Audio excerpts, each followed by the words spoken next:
கோயம்புத்தூரின் முக்கிய பகுதியான இந்த பந்தய சாலையிலே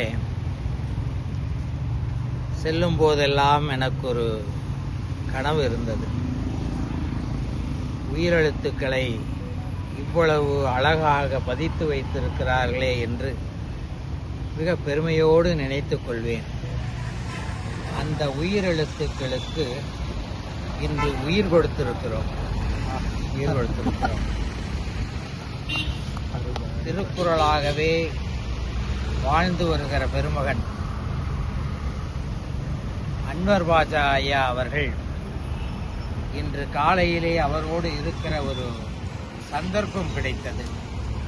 அதை மிகச்சரியாக பயன்படுத்திக் கொண்டோம்னா ஒவ்வொரு உயிரெழுத்தின் முன்னால் நின்றும்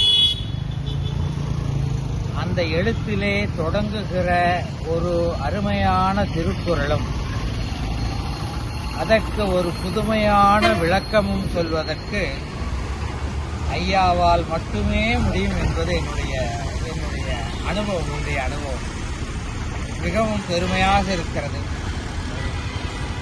இந்த வயதில் இந்த அனுபவத்தில் இந்த மாதிரி எல்லாம் ஒரு ஆழமான கருத்தை பதிவிடுகிற ஒரு சந்தர்ப்பம் ஐயா அவர்களால் இன்றைக்கு கிடைத்திருக்கிறதை பெருமகிழ்ச்சியோடு நினைவு கூறுகிறேன்.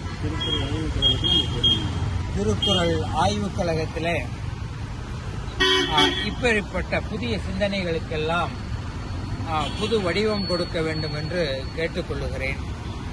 வேகமாக வளர்ந்து வருகிற இன்றைய இளைஞர்களிடத்தில் இருக்கிற இந்த இயந்திரமயமான உலகத்திலே தமிழை, திருக்குறளை இப்படியெல்லாம் எளிமைப்படுத்தலாம், சென்று சேர்த்தலாம் என்கிற ஒரு ஆழமான கருத்தை இந்த காணொளி மூலமாக ஐயா அவர்கள் பதித்திருக்கிறார்கள்.